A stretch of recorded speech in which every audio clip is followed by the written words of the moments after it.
the topics we will be covering, and we're going to take a brief overview on what are the most important social media platforms.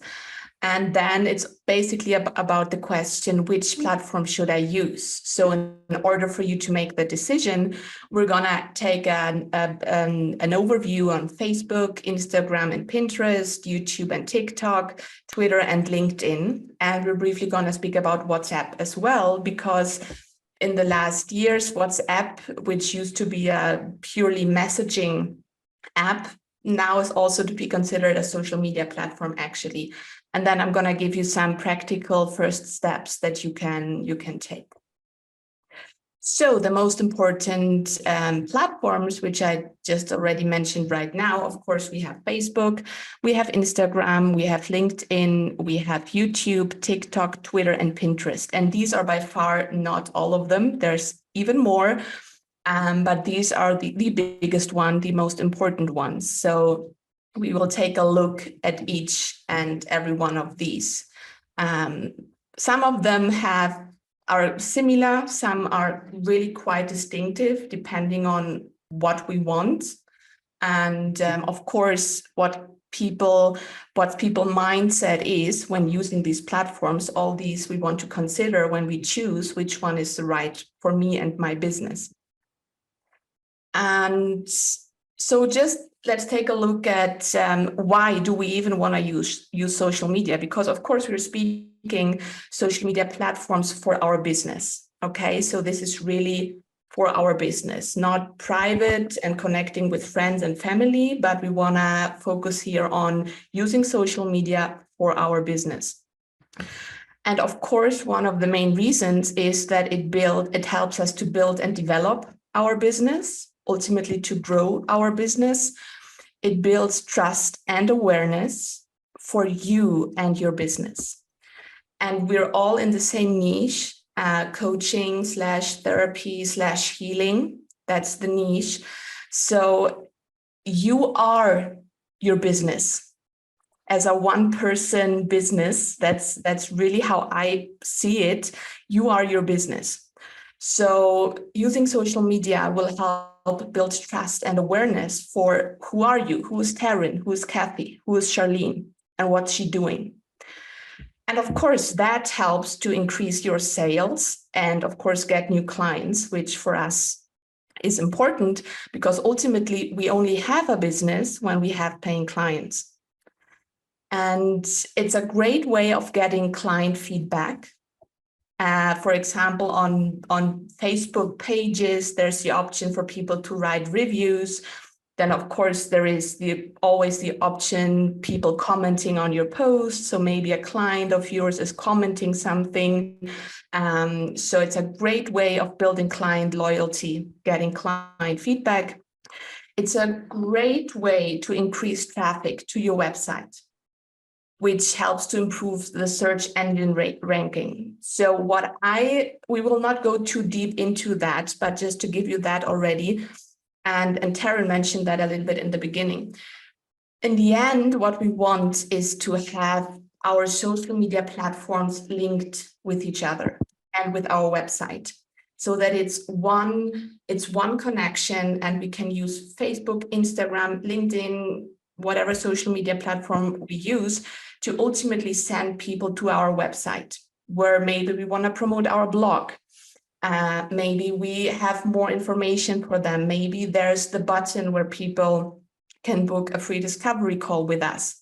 So it's always great. And we always want to plan and build our strategy so that in the end, different social media platforms we use are linked with each other. And of course, it helps to build a community of followers, and that we want because it helps people to engage with your content, to comment, to like, to ask questions. And another great advantage of social media is that we can do market research, and pretty much for free, the market research. We can check out other people in our niche. We can see what social media platforms is this person using, and she's in a very similar niche to me. How is she presenting that? Is she using videos? Is she using images? So it's a really great tool to just do market research. And ultimately that helps us to reduce costs because we can learn from each other and how other people in our niche are behaving on social media. Are there any questions about these big benefits we have? Yes, Taryn. You said on there about having them all connect together, and a long time ago I heard about this site called Hootsuite. When you talk about pulling them all together, is that what you're referring to? Yes, this would be one way. And what I mainly mean is it can always be good. For example, ideally, we have a website, right? So either you have your own or you have the microsite through Isabella. And then you have you make a Facebook post, let's say. And at the end, we ideally want to end with a call to action. We don't have to do that all the time, but it's a nice way after giving value, after explaining something, having a little call to action. The call to action could be to find out more, visit my website, and then I link my website. Another way of merging social media platforms would be to embed the Instagram feed on my website.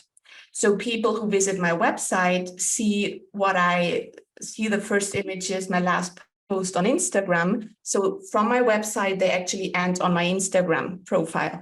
Maybe they check my last Instagram post, and there I mention an event that I publish on Facebook. So I can lead them back to my Facebook.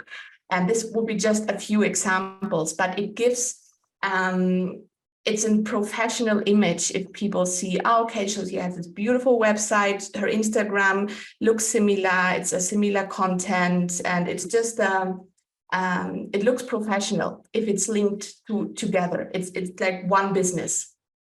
Okay, so we spoke about the benefits of why we actually want to use social media for our business. In essence, because again, we're in the coaching industry, we're in the health and well-being industry. What we want in the end is to build the know, like, trust factor. I don't know if you've heard of that. That's a quite common expression. Bob Burg said, all things being equal, people will do business with and refer business to those people they know, like, and trust. So I see social media ultimately as a tool for me so that other people can start to know me, like me, and trust me. So same what I meant. You want to use social media so that people feel, oh, I know who Taryn is, what she does, what she stands for. And because of that, I trust her that she can help me. That's the ultimate goal why we in our niche especially want to use social media. So how can we build trust, especially online? So the three important factors here are authenticity. And we all know how shallow and superficial social media can be. But the same way it doesn't have. It's really how you approach it. That's the beauty of it. We don't have to do it the way how other people do it. You can do it your way, but that takes some time. That takes some experimenting. So always keeping in mind to being as authentic as possible. And again, that takes some time. That takes some experimenting. Empathy. So if someone, a potential client, maybe someone who maybe starts to be aware, or I might have some trauma, I might need some coaching, I might need some support, and they land on your page and they feel this person, from how she speaks, from how she writes, she wouldn't judge me for my problems. I can sense there's some empathy for this topic. That builds trust. And with logic, in marketing, logic basically means for the person seeing your posts, seeing you on social media, because you're authentic, because they see you're empathetic, because they feel they know, like, and trust you. So now it's just logic for me that I try to get in touch with this person to help me. So that's when in marketing logic, that's what's referred to. Because of your presence and because of who you are, it just feels logic for me to get in touch with you, asking for your services and maybe gather some more information. So I know that many people, especially maybe those who are not using social media just yet for their business, or they're in the beginning, and it's very common to feel, I have to do social media. I don't want to. It's superficial. It's shallow. There's a lot of judgment. I don't know if I do it right, but I have to do it. So what I would like to encourage you is that we shift that mindset. And it's not really something that we have to do, but rather it's something that helps your ideal client get to know, like, and trust you, so that they can get the support and help that they need. It's looking at it from a different angle. And especially when I started out around 4 or 5 years ago, I was really experiencing this pressure, and I have to post every day, and I have to do this, and I have to use social media. And then I actually was working with someone who is also very experienced in social media, and that's where this idea comes from. And ever since, it has helped me a lot. She was like, ultimately, of course, you're doing it for your business, but don't focus too much on yourself while you do it.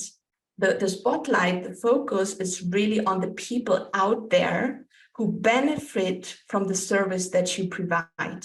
It's not so much about you. It's really about helping people to know you exist and you offer value to them. And that, for some reason, for me, was like a switch. So that's how I always like to approach it. And it changes, for me at least, how I feel about social media. I think doing the microsite helps me with that, because that's what Isabella asks us to do, is writing to the client, not to you. Yes. And that changed my way of looking at, and in fact, a lot of the copy that I wrote there through that process, I'm using now in my social media. Yeah, exactly. Yeah, it's really, like I'm a very visual person. So at the beginning, when I started out, and I had a Facebook group that was quite big, and I was going live all the time and doing posts all the time, there was a lot of anxiety and fear of judgment and all these things, because I felt the spotlight is on me. And when I realized that's not the case, I'm not doing this for me, I'm doing this for all these people out there who are interested in what I am and what I'm sharing. And suddenly my entire feeling about social media changed. So yeah, mindset here is quite important. Okay, so let's take a look on all the different social media platforms. Here again, I have listed them accordingly to the usage. How many users does each social media platform have? I'm going to mention it again throughout the next slide, so you don't have to write down or memorize it right now. Of course, the biggest one, most used social media platform worldwide is Facebook. So let's take a look at the advantages and disadvantages of Facebook. Facebook is great, the number one, it's just what it is, to build brand awareness. It's the largest social media platform in the world, and having presence with your business on social media will help you gain exposure and exposure to potential customers, in our case, clients. Again, it's a great way of driving traffic to your website, to your blog, to your podcast, maybe to a YouTube channel. So it's really great to drive traffic to other places. A huge advantage is the targeted advertising. Advertising is something we will talk about in detail in the 4th of our workshops. But just one spoiler already, up until maybe 2 years ago, I felt this huge resistance to Facebook advertising because I felt that's too sleazy. And no, it's only people who want to sell you something that use Facebook ads, and I don't like it, and I want it to be 100% organic. And I've really learned, again, it's a mindset thing. Facebook advertising is brilliant again to make more people aware of what I'm doing. And you can do it in a sleazy, silly way, and you can do it in an authentic, empathetic way. So it's really all about how you set it up. So I've changed my view on Facebook ads quite a lot. And for me, the biggest advantage of Facebook is that it's kind of like this all-in-one place. You have your business page, you could add a group, you obviously have the messenger to directly talk with people, and the advertising to even spread the word further. Disadvantage, because it is the most used social media platform, of course, it can be hard to stand out because basically everyone is on Facebook. So it can be a little bit more tricky to stand out, which doesn't mean that it's impossible. You just have to, give it time and really through time, find your own way, find your own messaging, which takes some time. Another disadvantage is that the organic reach, which I just already mentioned on Facebook, is weak. Especially business pages. Facebook, every social media has an algorithm. I'm sure you know that, which determines ultimately who is seeing your posts.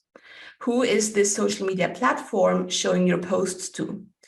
And especially business pages on Facebook, Facebook doesn't prioritize them a lot. So unless people follow you, even if they follow you, they might not actually see what you're posting. So the organic reach on Facebook is weak. And of course, it takes time and resources, but that's for all social media platforms. And that's why we want to take time now to build the foundation, to choose one or maybe two to start with, to not spread our energy and time in too many different directions. Okay, the demographics of Facebook. It's really important to keep demographics in mind for all social media platforms before we choose. The largest demographic group of Facebook users is age 25 to 35, but followed by 35 to 44, and then of course up. But these are the two biggest age groups using Facebook. And just to give you a number, in July 2022, so just a couple of months ago, or a little bit more, nearly 2 billion people use Facebook on one day worldwide. And that, I mean, this number is just wow. It's a huge number. And that's why Facebook still is the most used and one of the most important social media platforms for us to use. Another example is that videos that we originally post on Facebook have a 10 times more or higher potential of reaching people than if we only upload a video on YouTube, for example. So it is a great platform, no question.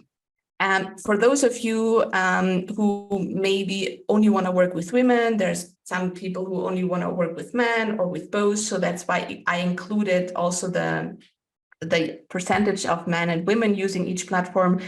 In Facebook, it's pretty much 50-50, slightly more men, but it's 56% men to 43% women. So it's quite pretty much equal. Okay, so that's about Facebook, only the basics, the fundamentals about Facebook. The next workshop will be only talking about Facebook in depth. Are there any questions about that so far? I do have a question. When you're doing Facebook videos, are those videos things that you're doing live on Facebook? I used to do them through or do you put them on YouTube and then you link them to Facebook? Both is possible. Lives are great. If you announce them, you would have to announce them today at 3 p.m. I go live. I've done those, yeah. And the beauty of it is that you can ask questions directly, of course. Yeah. And there's an additional feeling of people watching you knowing, oh, she's actually talking to me live right now. So I love live videos. Yeah, I've done those, but now there's this new movie site on Facebook, and I never quite understand. Like you see them as movies now, correct? Yes, there's another option. We talk about that in the specific Facebook workshop in more detail. Yes. Okay. Janina, I have an observation. Demographics, the largest demographic group users are between the ages of 25 and 35 years old, or 35 to 44 years old. And I'm just going by what my grown children tell me, that no one uses Facebook anymore. It's all Yes. Instagram. So I'm really surprised by this information. Yes, I've heard that too, especially in the last years. People are leaving Facebook. There has been a time where the number of users dropped a little bit for several reasons. Mhm. But even that happened, it's still the most used social media platform out there. Way more than TikTok, more than Instagram. I mean, there's always, it's always fluctuating a little bit, especially if a new one pops out and that then becomes huge suddenly. So there has been a reduced number of users on Facebook, but it still remains the number one. Okay, thank you. You know, kind of interesting, when I saw those numbers too, I was a little surprised because I have two pages, Worth Her Weight and Born Barefoot and Barefoot Woman Academy. But Worth Her Weight, I have, I think, 5,000 followers, and there, my age range, and you can tell your demographics when you do a post or you do an ad, and you can like take your post and use it as an ad. Mine averages between 38 and 65. And I get a lot of people in the age range from the 50s to the 65. Yeah. They are obviously there. I mean, if you think 2 billion per day, and these age groups are just the two biggest one, but that doesn't mean that there's little people that are 44 plus. It's still a huge amount of people. That makes sense then, because what you're saying here is that's the largest demographic group, but it may not necessarily be your demographic for your ad. Exactly. Correct. Gotcha. Yes. Okay. So the second most used one is YouTube. I personally love YouTube a lot. The big advantage is because videos are just great. Of course, we don't have to use YouTube anymore for videos. There's TikTok, there's Instagram videos. We can go live on Facebook. So we have all kinds of options now. Difference is YouTube, well, TikTok as well, but it's slightly different. YouTube people, or if people go on YouTube, they obviously know I'm gonna watch videos now. Whilst on Facebook, we know there might be some videos, there might be some posts. So videos are great to create this no trust like factor, because they're not just seeing a photo, but they hear us talking actually. YouTube is also great because you can again link. There's this little window next to where the video is, where you can tag your website. In the description of the video, you can say, get your freebie that I mentioned in my video. Here's the link, and read more on my website. Here's the link. So again, they watch the video first. If they like you, they might want to know more about you, and they can read and from there go to different places, for example, your website. YouTube has a little censorship in our niche. Politically, not so much. YouTube is quite strict, censoring political points of views, but that's not really much probably of what we're going into. And the huge benefit of YouTube is that it is a huge search engine. It's basically like Google. So you have this search engine. Let's say you upload a video and it's about what is trauma. And then you have your description, you have the title, and you can add tags. So if people search now trauma, it might be that your video will be displayed as a suggestion. So people can find your content through search engine. So that's always a huge plus. And that's one of the big advantages of YouTube. Yes, Taryn. I'm just having this idea, and I wonder your opinion when you talked about pulling your different things together. Would it make sense when it comes to your YouTube channel, linking that to like TikTok, where there's a lot of videos, because then people would want to then go to the video. So that might be the best way to connect YouTube. Absolutely. Okay. That would be great. And YouTube has this new feature now, YouTube Shorts, which are skyrocketing. And they kind of stole that idea from TikTok. Actually, Instagram did the same. The entire Instagram Reels, it's basically just trying to be like TikTok, because TikTok was so or is so successful. So you can even have similar videos on YouTube and TikTok, but absolutely link them. So you can choose in YouTube in your settings which other links you want displayed on the video directly, and then you have the description field as well. So yes, that would be a great thing. Interesting. You know, when I first started on Instagram, I got the idea that it was all these pictures. And that's what I did when I started on that. And I got very little following. And now I took a class on the Reels, and the Reels are so similar to TikTok. But I guess what I wonder is, I'm sure you'll discuss this when you start doing these individually, but each one has these different rules. So it would be cool to be able to do one video and then that video goes everywhere. You can do that. How would you do that? Again, it's gonna be too much for today. We have so much to cover, and I don't wanna. But we will talk about that. Ultimately, I can give you that already. We always want to try to repurpose our content. Yeah. Making an Instagram post, which maybe also is a blog post, and obviously it's time that we invest in writing posts, in writing and taking photos and making videos. It's all time. So whenever we can, we want to repurpose our content. So we will speak about that in more detail. Yeah. Just briefly, some disadvantages of YouTube. It obviously, taking videos takes more time and resources. You might need a new camera, a good microphone, these kind of things. And one thing I just want to mention right away, because that's what some people struggle with in the beginning. YouTube has a really strict policy on copyright, especially music. It's not hard once you know how to do it. And I can, if any one of you wanted to start using YouTube, I can give you some good pages where you can get music even for free or very cheap.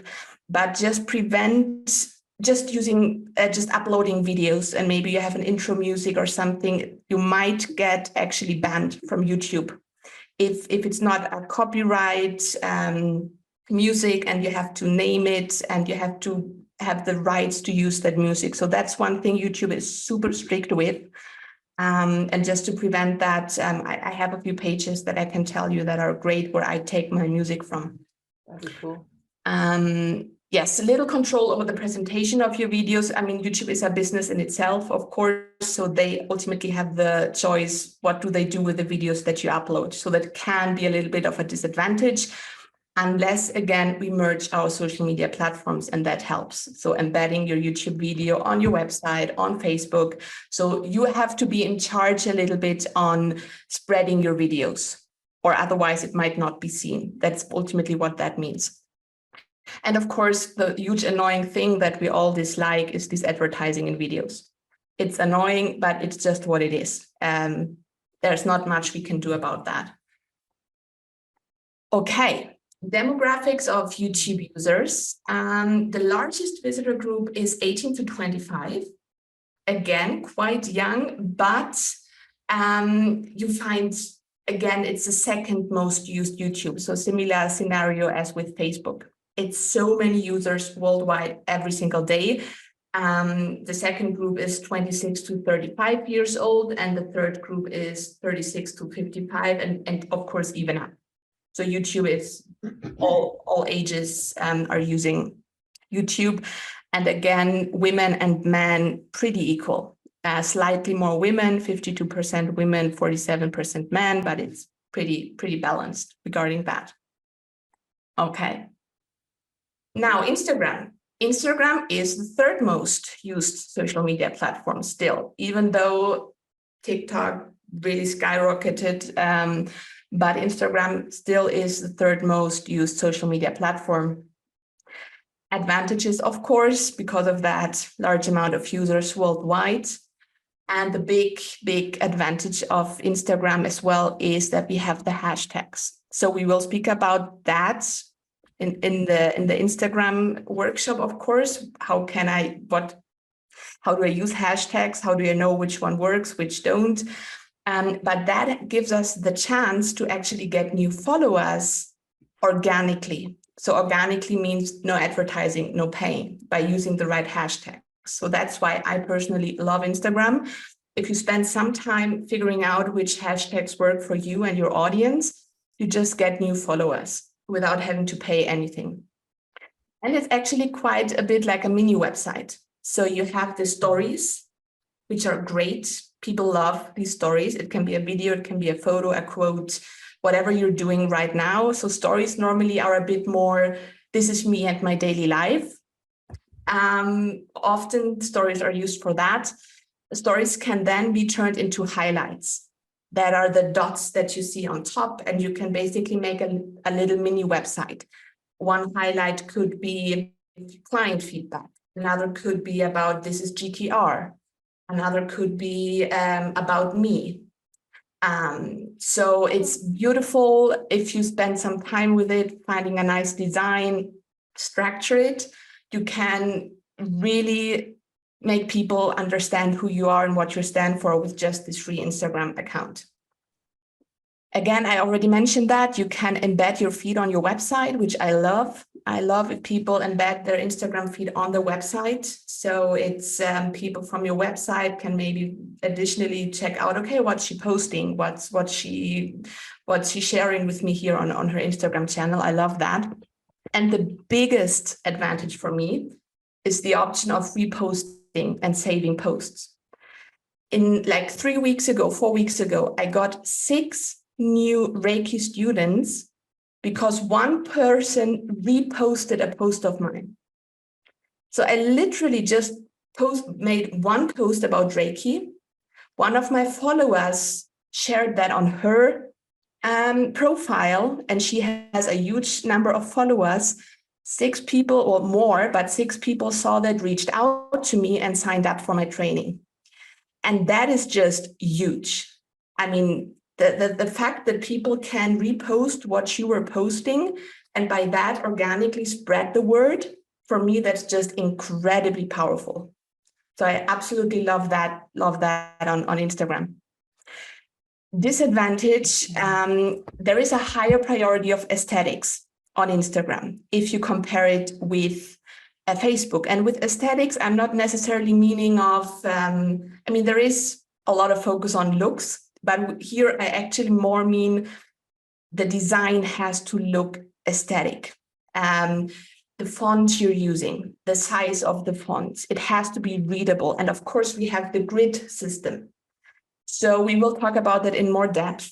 But it does, Instagram posts ideally are not looking exactly the same that we use for Facebook. Or let's put it this way, we can use our Instagram post for Facebook, but not all Facebook posts actually match for Instagram. We will talk about that in more detail, but just keep it at the back of your head already. If we want to use Instagram, it might be a good thing to really spend some time thinking of the aesthetics of the posts, because people expect that a little bit more on Instagram. So Donna is here. Hi. Sorry about that. All good. You're here I now. was so looking forward to it too. Yeah, I know. Okay, it's recording, right? So I'll catch up. Watch what you missed now.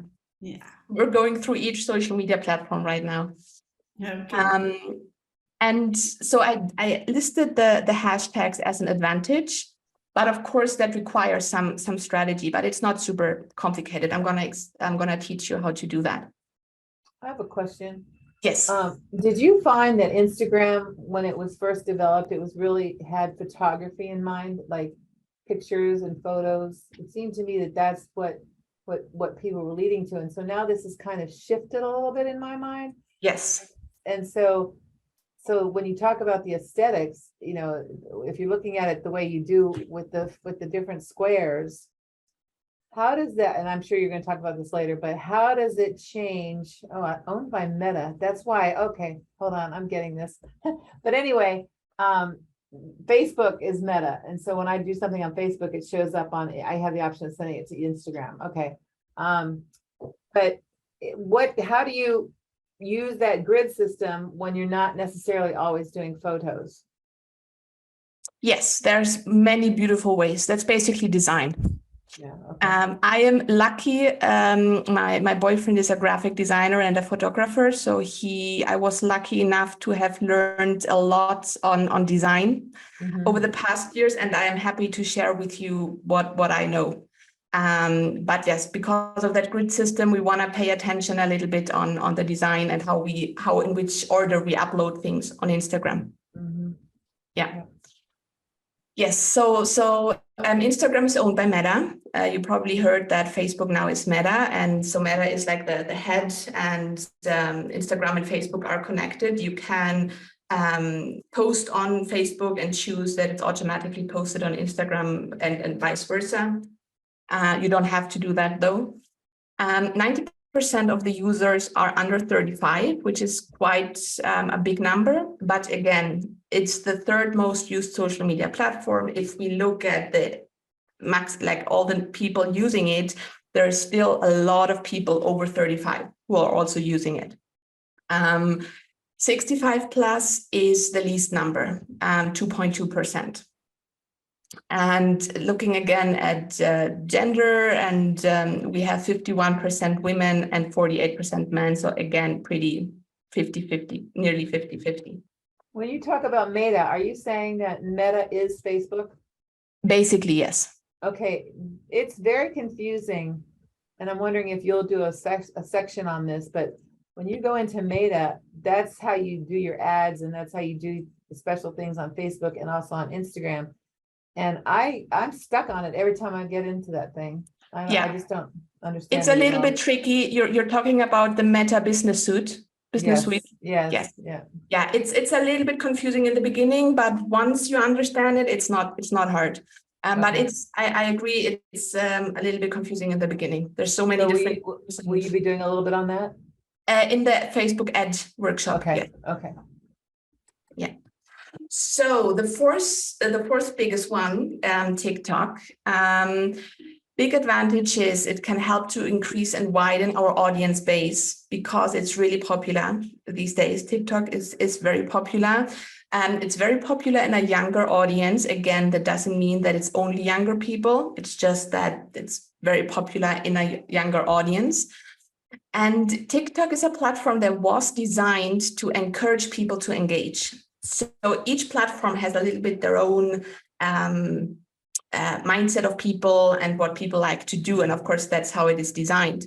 So TikTok is really a lot about engagement, talking with people, interacting. And the main mindset of people using TikTok, those who scroll through TikTok, what they want is entertainment and raw emotion. So comparing TikTok with Instagram, where in Instagram, it's also shifting a little bit, but Instagram is still more about the aesthetics and should look good. And TikTok is really raw emotion. And you see people dancing and people being a little bit more free in that regard. Disadvantages of TikTok could that it's a younger audience. So it could be that your target audience is not on TikTok. So I'm saying could. It could be that your target audience is on TikTok.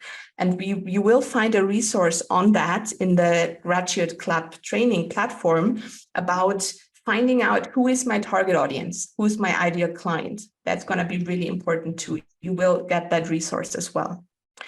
I have never done TikTok advertising, but apparently it's really expensive compared to, for example, Facebook advertising, but I have never done that. And it is people like all video-based social media platforms, people like a high production video. So it doesn't have to be, but since the focus is on video, the videos that perform really well are normally those that are done with a nice camera and good lighting and all these kind of things. There's no reposting and saving of posts, which is the big advantage on Instagram, for example. So that would be one disadvantage here. And I added the entertainment and raw emotion, that's what TikTok is about, actually on both sides. Because there might be people who say, yes, I love that. I love to, be a little bit free and maybe move my body while I talk and then point in all directions. And I don't care. I feel comfortable showing my raw emotions and speaking boldly and frankly. And I like that. So then TikTok might be great. There's people who feel like, no, that's not really me. Then TikTok might not be the right platform for you. Okay, so it could be a pro and it could be a con. The demographics of TikTok, youngest audience compared with all the other platforms, roughly 43% are between 18 and 24, which is nearly half of the people. We have 3.4% that is older than 55. But remember, with your posting, with how you present yourself, you attract the people that resonate with that. Again, if we look at women and men, it's 57% women and 43% men, so slightly more women than men using TikTok. Okay. LinkedIn. Let's briefly talk about LinkedIn. The big advantage of LinkedIn is that it's a professional platform. So LinkedIn is associated with business. That's really not like a personal, private, I talk with my friends platform, but it's I am representing my business. That's the mindset that we have when we go on LinkedIn.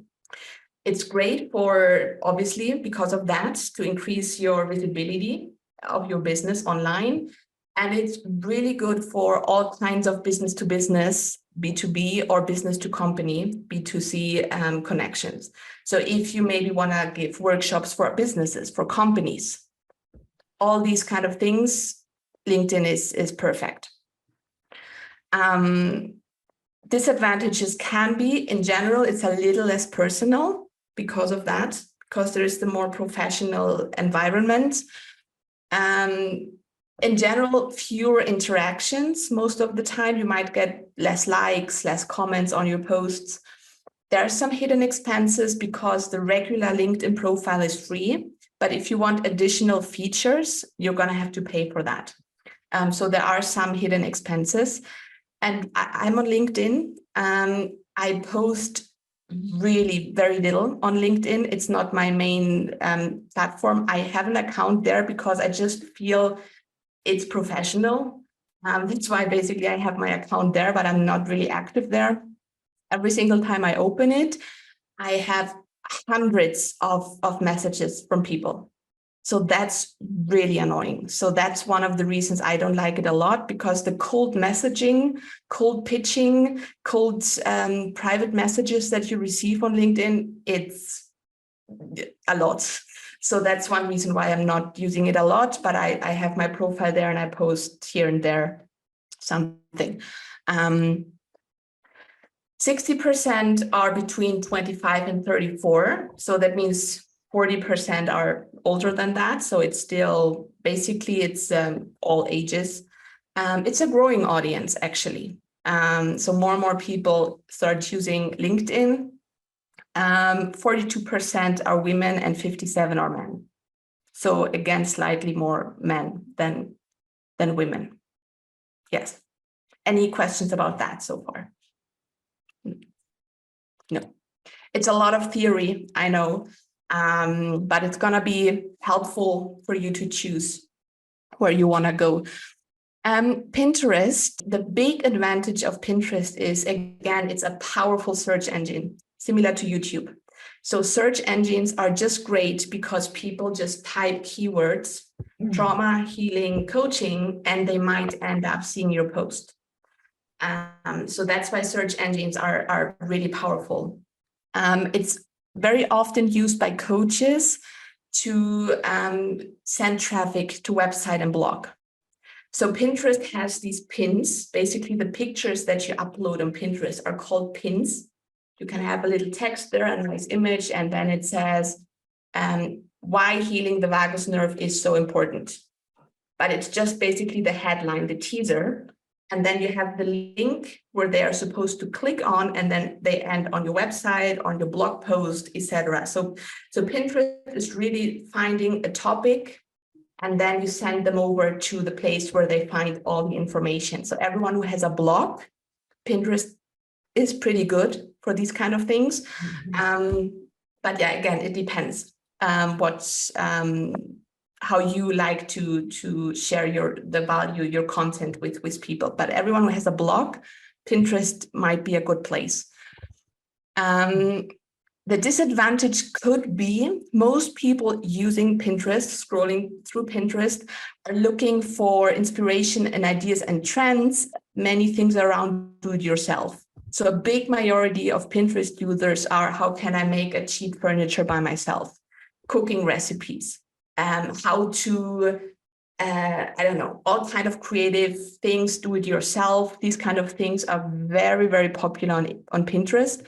But again, not only, there is actually quite many coaches who promote their challenges, like 5-day challenge weight loss, 5-day challenge meditation. So all these kind of freebies, challenges, workshops seem to be promoted very well through Pinterest. So even though the majority of people using it might look for something else, there is still a big group of people who, for those or coaches who are quite successful using Pinterest. I think it's kind of interesting when you look at all these different pages, because gentle trauma release is so unique. We can become kind of like an expert in these areas, in these places, because there's not anybody else that's offering the information. And that's the best time to get on a page, when you have something that nobody else can offer or can answer. Absolutely. Totally. Standing out. Yes. Yeah. Totally. Yeah. Just again, demographics of Pinterest, 38% are between 50 and 65. So we actually do have a slighter, on average, older users than compared with other platforms. But in general, it's pretty much all ages. So there's less of a generational divide on Pinterest, like other platforms, for example. And 76% are women, just over 15% are men. So those of you who maybe know I want to work with women, I have a blog. I maybe want to host challenges and workshops. Pinterest might actually be a good platform for you. Now we have the last one, that is Twitter. We are close to the hour. I hope you still have some time. If not, it's all going to be recorded, but I still would have a few things to share with you. Twitter is a little bit different than the other platforms. Twitter is really, the main focus is connecting our person or the business with what's happening in the world every day. So Twitter is a bit of a news platform, you could say. So whatever happens worldwide, if you want to find out about it, best place to go is Twitter, because someone made a post about it and probably uploaded a video or a photo about it. So it's a little, the people using it's a little bit different. My personal advice or opinion is, when we start out with an online business, I don't see Twitter to be that effective, at least for depending on what the goal is and getting clients, spreading the word about our service. A disadvantage of Twitter as well is that they have this huge character limit. So if you write something, we can only use 280 characters, which is not a lot. So you can write 3-4 sentences and that's it. Twitter is full of fake accounts and spamming. Could be a little bit annoying too. And it's really because it's all about news and what's happening in the world. If you're not posting or tweeting, that's how it's called, at the right time, it's just not going to be seen. So Twitter is really, something is happening, you have to post about it and then people see it. Otherwise, it's a bit of a waste of time. So that's why I've personally never been much of a fan of Twitter, but there might be people who use it successfully. So I'm not saying it's not good. I personally haven't really connected with Twitter much. Okay. just to have that too, the demographics of Twitter, 25 to 34 age, the age group is found with a 38%. So middle age is the biggest group, and 70% are men and 29% are women. So here it's actually the first platform where we have a noticeably larger group of men than women. What I just briefly want to mention very briefly is WhatsApp, because WhatsApp has become to be considered a social media platform, especially because we have the WhatsApp business feature now. So the regular WhatsApp that probably we all use is personal use, one-on-one messaging. There's no specific business tool, and of course it's free to use, so we don't have to pay anything for that. Now there's a WhatsApp business. Maybe it happened to you, maybe, I don't know, your hairdresser or someone you wrote, and you send a WhatsApp message, and then there's an automatic reply that you get. That's WhatsApp business. So we can use WhatsApp for our business now. It's good for small to medium businesses. So maybe once we have, or you have maybe some employees, or all small to medium businesses might benefit from it. And you can have these automated messages, and you can incorporate the WhatsApp bots into your website, for example, and someone is messaging and then they get an automated message. So it's becoming more and more used. I think it depends a little bit on where you live. Here in Costa Rica, WhatsApp is the #1 communication platform. You speak with your doctors through WhatsApp, you make appointments through WhatsApp. Like here, everything is WhatsApp, but it might be different. I remember in Germany, not so much. In Germany, it's mostly really friends, family, these kind of things. So it might vary a little bit on where you live. I think in the US, not many people are using it. And typically when I hear from somebody, I have WhatsApp, but when I hear from people, they're usually international, they're somewhere overseas. But for our business, because we can coach anywhere, I think it's a great opportunity to get to know people in other countries. Yes. Yeah, I really think it has its place.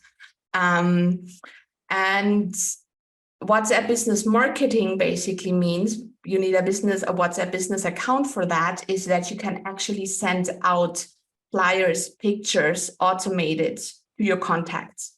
So I sometimes receive some promotional things from my hairdresser because I'm on her contact list, and whenever she has a Mother's Day or I don't know, Halloween special price or something, I receive a little flyer from her, and then she says that. So it could be interesting for some. The big benefit is that those people who use WhatsApp, the test messaging opening rate is 98%. Wow. So people who use WhatsApp, they really open your message. And that's with many social media platforms. One second, Taryn. The engagement and the reach can sometimes be a problem. That you post, but people are just not seeing it. Mm-hmm. So that's something we really want to work with, and I will teach you all I know to prevent that. But that is, I think, the biggest advantage of WhatsApp marketing. People who have WhatsApp and use it, they open the message. Yeah. So, did you have a question about that, Taryn? Yeah, my question is, getting back to your idea of connecting things. I have on Facebook a large number of people international. How could we somehow access our Facebook people to send them WhatsApp messages? Absolutely.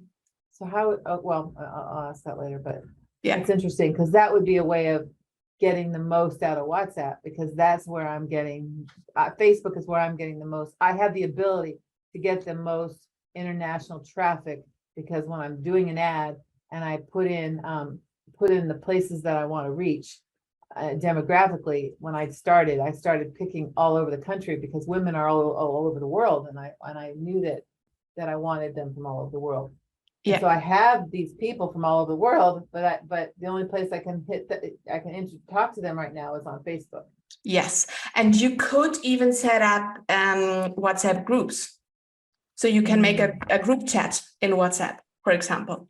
which like with my students, for example, what I prefer to use Telegram a little bit more over WhatsApp, but sometimes I use WhatsApp for that, so that we're all just in one group. So you could translate basically, or invite the Facebook followers people into a WhatsApp group, and then you message one time and all the people can read it. Yeah, that's definitely possible. Interesting. Cool. Okay, so now the question why we're here today. Which platform should I use? Okay.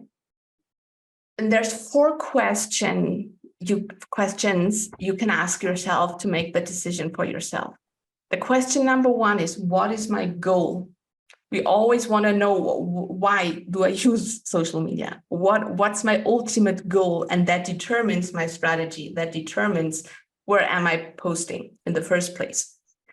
Who is my ideal client and which social media platform are they using? And that's why we now took all this time to go through the social media platforms. I know it's a lot. You can rewatch it. But you want to, let's say, for some reason, I were to choose to work with 65 plus men who are in kind of like a, I don't know, after midlife crisis and how to continue now or whatever. I'm not going to use TikTok for that. Okay, because the chance that I find my ideal client on TikTok, if that is my target group, is slim. So I really, first of all, want to understand what is the demographic of each platform?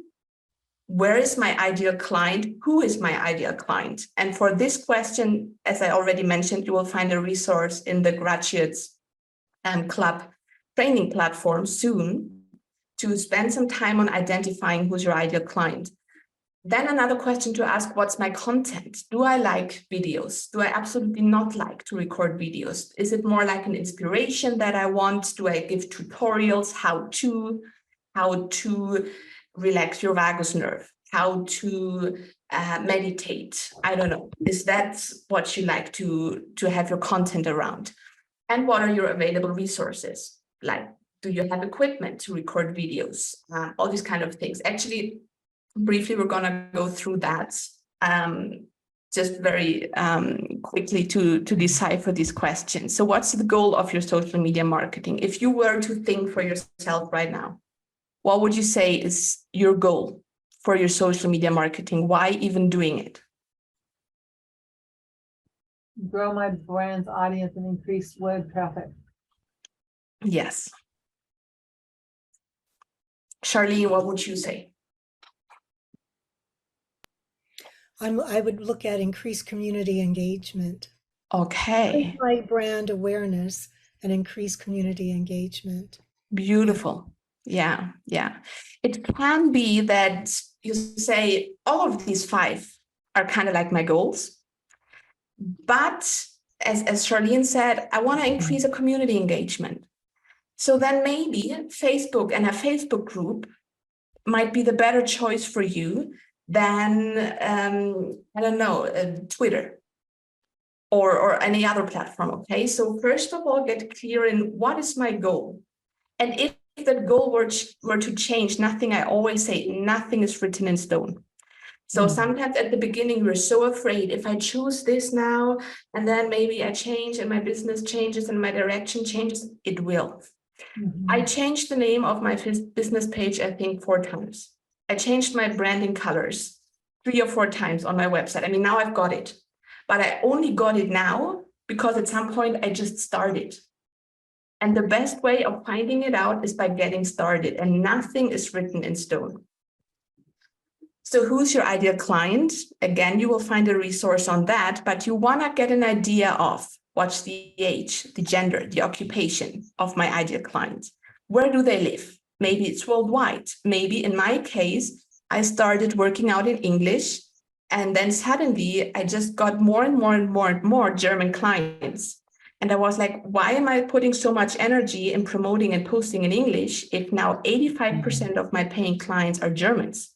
It doesn't make sense. So I switched my entire business. That's one reason why I had to change the names and everything, start a new Instagram channel. Now I basically do everything in German because it's just where most of my clients are. So my target group now actually is Germany. What kind of lifestyle, personality do they have? How do they behave? What are their interests? What are their habits? So you will find a very specific resource on getting very clear on that. But that's really crucial for you to decide which is the social media platform I'm going to be using. Okay. What's my content? And that might change over time again, but do you like to record videos? There's people who say, I absolutely don't like it. Maybe later, not right now. And that's fine. You don't have to. Is my focus my blog? I know that Donna has an amazing blog, right? So for Donna, it's a lot like, how can I use my blog to spread the word, to bring more people to my blog, and to promote my blog? That would be of interest for someone like Donna, for example, who writes a lot of blog posts. Do I like images and captions? That, of course, Instagram, great place. Maybe I even have a podcast. So how can I now use my social media platforms to drive people to my podcast? So there's a lot of variation, and just ask yourself, what's your preferred way? Because ultimately, you have to at least somehow enjoy it. If you force yourself to do something, you're not going to stick with it. So just ask yourself, how do I like to give value? What comes easiest to me? And there's ways and marketing strategies for all of these options. So you don't have to do anything that just doesn't feel like you. Again, authenticity. Where does like if you write a brochure, you create a handout, where does that fall underneath these? I would say, yeah, it would probably be an additional category. You mean like a freebie, like a little ebook? Yeah. Yeah. Well, that's basically a digital product that you have and that you can promote through any of these options. Right. Right. So a workbook, an ebook, a freebie, I don't know, or a graph they can download. All these kind of things are digital products. So, but it's not something that you can offer that they can download right from any of the platforms. Like you couldn't have a document that people could download on TikTok. I don't think you could do that on Pinterest. You probably do it on Facebook. Yeah.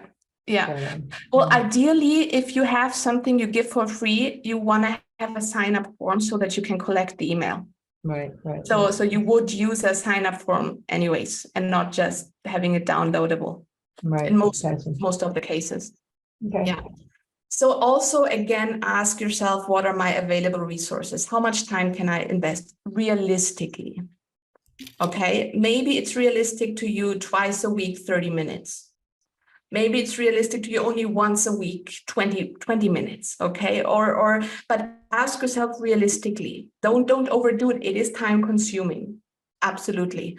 How much money can I invest? Do I even want to, or can I invest money right away? Do I want to start with paid advertising yet or not? Another big question is, do I have help or am I doing it by myself? Because that's a big difference. Do I have someone who's designing my posts? Do I have a graphic designer? Do I have a copywriter who writes copy for me? Or am I really doing it by myself? And then again, just ask yourself, how much time can I invest realistically without burning out? You don't want to burn out. It has to be a realistic plan that you set for yourself. And of course, what kind of equipment do I have? That goes hand in hand together with how much money can I invest? Am I willing to buy a new camera and a new microphone? And maybe, yeah, that's most of the equipment maybe you would need, camera, microphone, if you wanted to record videos. What do I have already? And the mobiles nowadays shoot amazing videos. So another tip here is start with what you have now. I'm going to speak about that in a second because that's now the end. We're getting to the end now.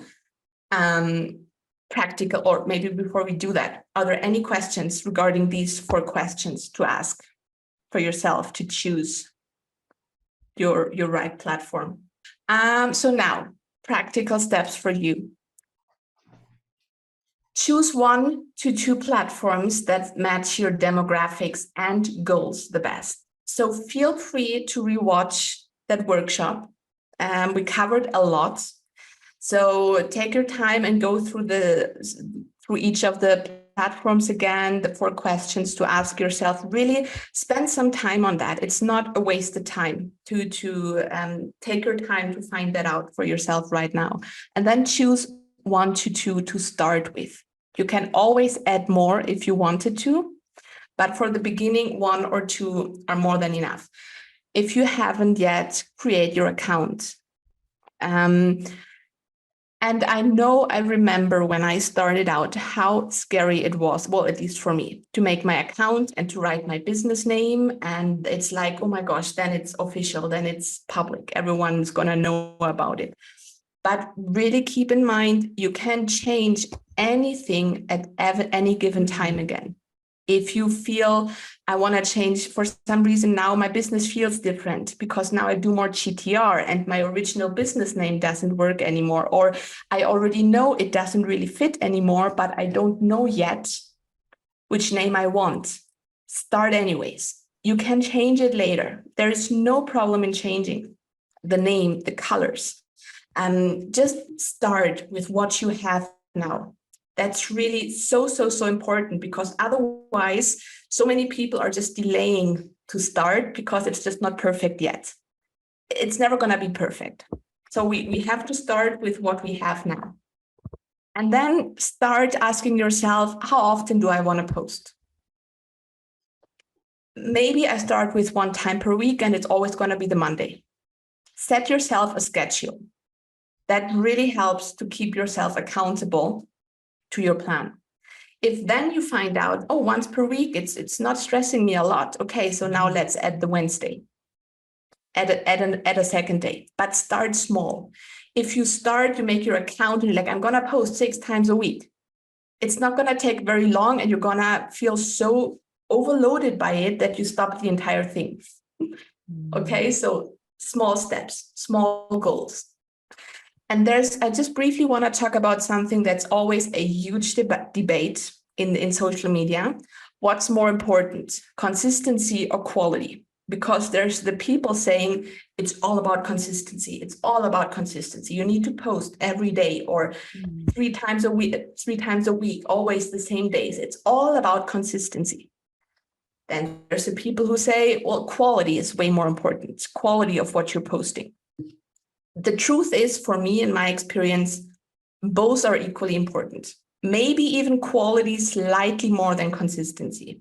But quality is difficult if you only post once per month. Okay, so we do need some kind of a consistency so that the people that follow you know, okay, so at least once per week, she's sharing something new with me. So it makes actually sense to follow her. If you have a super nice image and an amazing post, but only like twice per year, people don't feel very encouraged. They don't really remember you. They're like, and then they see a post like, who was she again? Oh yeah, right, that's her. So if you have to spread your energy between consistency and quality, I feel most realistically is keeping it in balance. You want your posts to be of quality. But if it comes to the cost of consistency, then don't be too much of a perfectionist.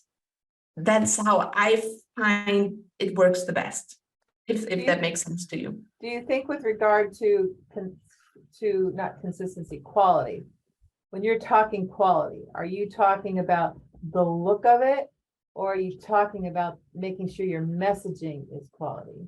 Yes, great question. Thank you. Both. But ultimately, it's the messaging that is important. But because everyone is using social media all the time, we're a little bit spoiled in seeing great quality content. So let's say you're sitting in a completely dark room where nothing is visible but your eyes, and you have an amazing message. After a few seconds, people will feel, okay, that's kind of creepy, unless your messaging has something to do with sitting in a dark place. Well, that's interesting. And getting back to the office, the space where you're doing it, I have a tall thing that has a ring on it with lighting. And you put your phone on the inside of it. And I can tell you, I always forget to put the lights on. And I can tell a difference of my photos with the circle and without it. Yes, ring lights are amazing. I ordered a new one myself. It arrives today. I'm super excited. And they're not super expensive either. You can get good ones for 30, 40 bucks, maybe 50. So it's not a huge investment, but it's worth it. Okay, so the consistency quality topic, that makes sense for you. So once you've chosen your platform, you started your account, you have more or less an idea how often you want to post. A big advice that I always give: start following people in your niche. There is no competition. It's not, don't think as in they are my competition, but it helps you to be suggested, your account to be recommended to other people. If they link you, if for example, the Instagram, again, we're speaking algorithm here, if you follow several other coaches, maybe even trauma therapists, and you follow them, maybe they follow you back, maybe they don't, but you follow them. So the Instagram algorithm puts you together with them. So you have higher chances that your account is gonna be recommended to other people who are interested in trauma, coaching, therapy, all these kind of things. So don't worry so much in the beginning of, I need more followers, they will come. Start by following people in your niche. Really, really powerful. Yes. That makes sense? Mhm. Okay. Last but not least, and that's really now to wrap it up, I just want to give you some mistakes to avoid. I've done some of them myself. Starting too many different social media platforms or picking the wrong one. Okay. Don't spread yourself too thin. You cannot dance on 25 places at the same time. It doesn't work. Start with one or two and learn and understand that platform. How does it work for you? You're going to have way more results that way. We're not really using social media for directly selling our services. Remember, we're using it to build the know, like, trust factor.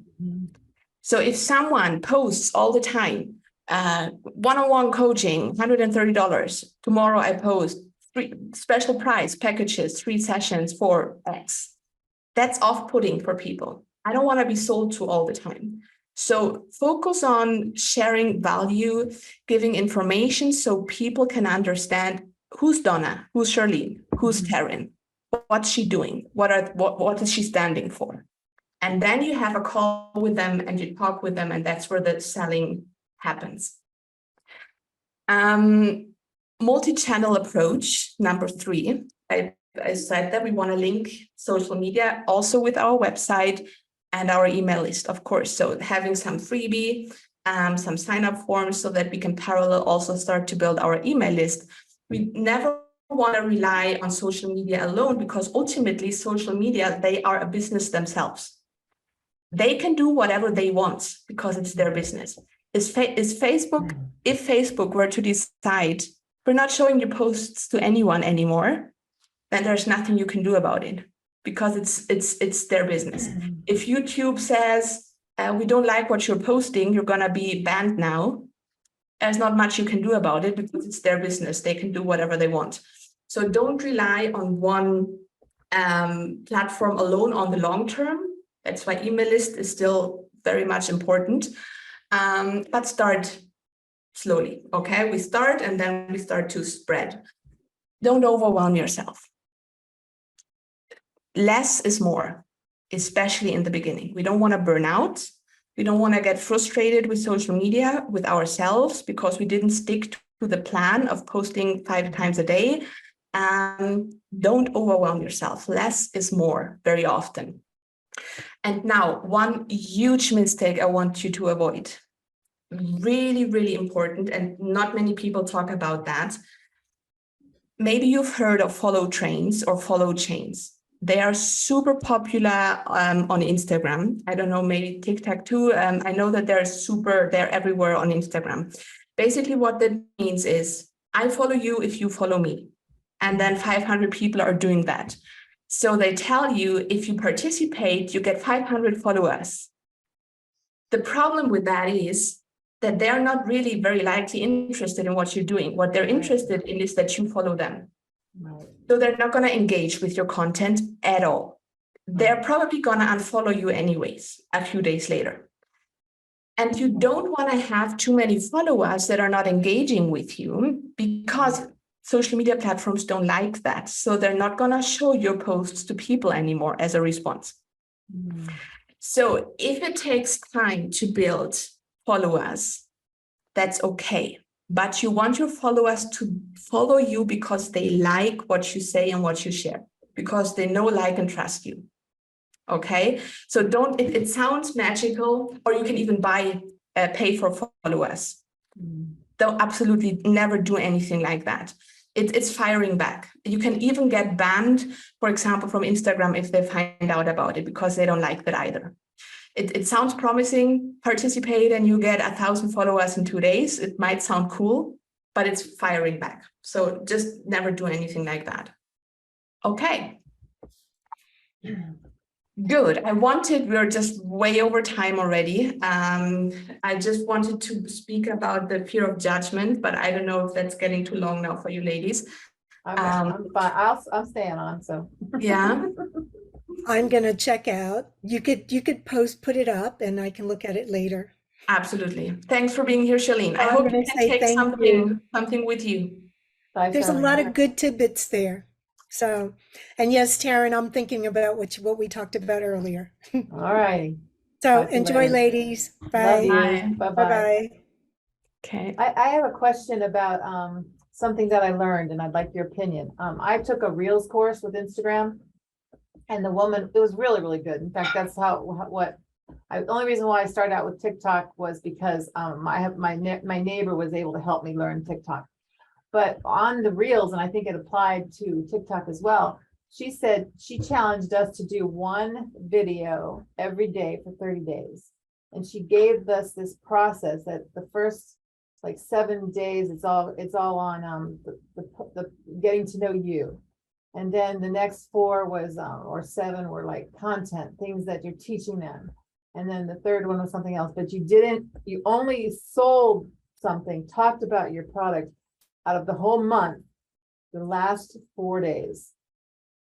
And Yeah. I thought that was realistic and it made sense. Mhm. So it gave me something to think about with what I was going to do and how I was going to do it.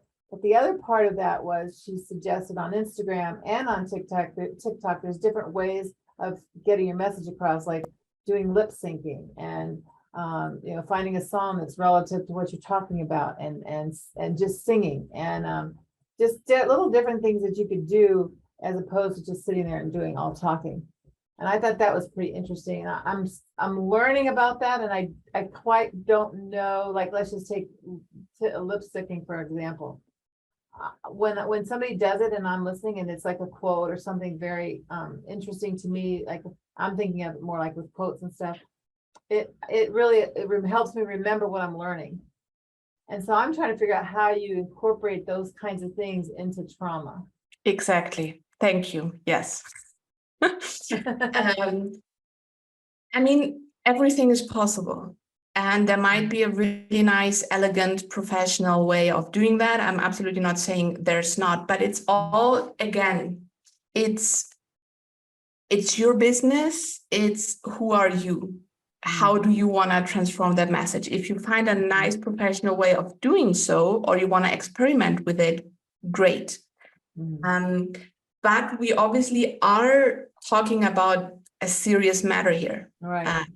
Trauma, healing. So I always ask myself, would I want to work with a therapist who, I don't know, it's a personal Right. thing. You know what I mean? Yeah. So and that's why we have to experiment, and you need to find what's my way of sharing value, and that might change over time. Right. And then you're gonna hopefully, ideally, attract people who exactly resonate with that, because there's all kinds of people out there. Right. So when it's authentic, when you show your empathy, you're gonna attract the people who resonate with that. So that's gonna be different people for you than it's for me, than it's for Donna, and that's fine. Right. But always, I mean, we need to keep in mind, and that's a little bit the thing with social media. We're not selling jewelry. We're not, I don't know, we're doing deep coaching, therapy, trauma healing. So Right. might be a little bit different than, Yeah. selling jewelry maybe. I think there's a place for humor, fun, because I think if we're only focusing on the hardness of trauma, that people need to know that they're okay.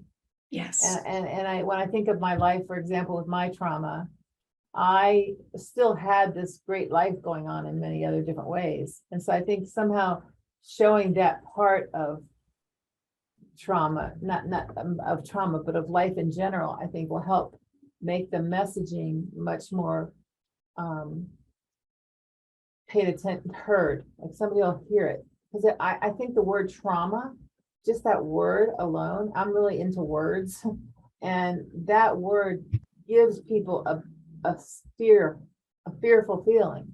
And so I'm sure, I don't know the answer yet, and I guess that's why I'm having the conversation here, is that how there must be ways that we can find messaging. Like right now, for an example, I'll give you an example and you can tell me what you think.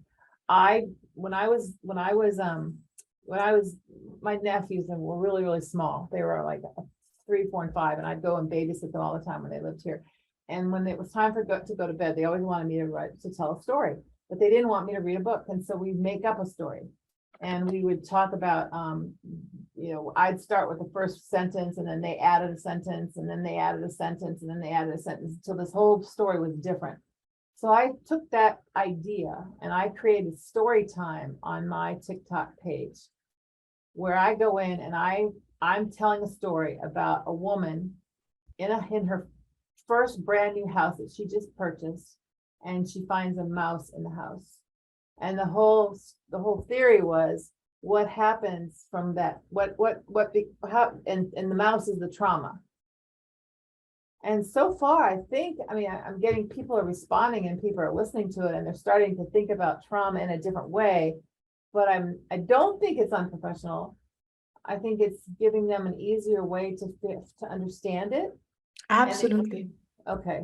Absolutely. Yeah. And I'm not saying everyone who, like, there's this trend in these reels where you point and then the words describe 5 things to do before. You've seen that, right? Yeah. I'm not saying that automatically is unprofessional, or if someone is dancing and through dancing pointing some things out. There's absolutely not saying that. I didn't think you were saying that. Don't. Okay.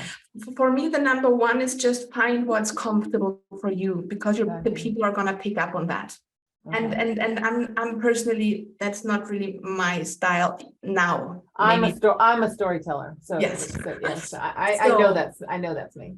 Yeah, and that's you, and then be that one, and then show that side of you. And however you're gonna come up, people are gonna feel that that's Taryn, and she's speaking from a place of authenticity here. So I feel like I know her, I can trust her. Okay. Thank you. Yeah. Okay. I have my next call soon. I have around 20 minutes left. Donna, how are you feeling right now? I'm feeling fine. I'll go back and I'll go. If I have any questions, I'll be emailing you for sure. Yes, please. I'll gather them all in one email, so it's not one after the other. All good. Message me whenever you need. So again, for Donna, for you, today really was basic fundamentals. It's just getting an idea of what the different social media platforms stand for, what they can do for us, just a broad overview. And then we will dive deeper step by step. But if I could all give you like one advice, it's start with what you have right now. Yeah. I know there is a lot of fear of being judged because other people do it better and more professional and they have more followers, and what will they think and all these kind of things. ultimately, again, what we had at the very beginning, it's not so much about you. People, when they read your post, they immediately reflect on them. What does that do with me? Like they immediately make it their own. So all this fear of judgment in social media, it's not really, and even if there would be one person not liking what you're saying, or even if it would be 10 or 100, Who cares? exactly. And they spend hours on social media. So 3 seconds later, they forgot about it. It really, really doesn't matter. Thank you so much. Yeah, This was very, very thank you. interesting. Yeah, good. Thank you, wonderful. Lena. Hi, Hey, Karen. good. Any questions, Hi. let me know. I'll talk to you all later.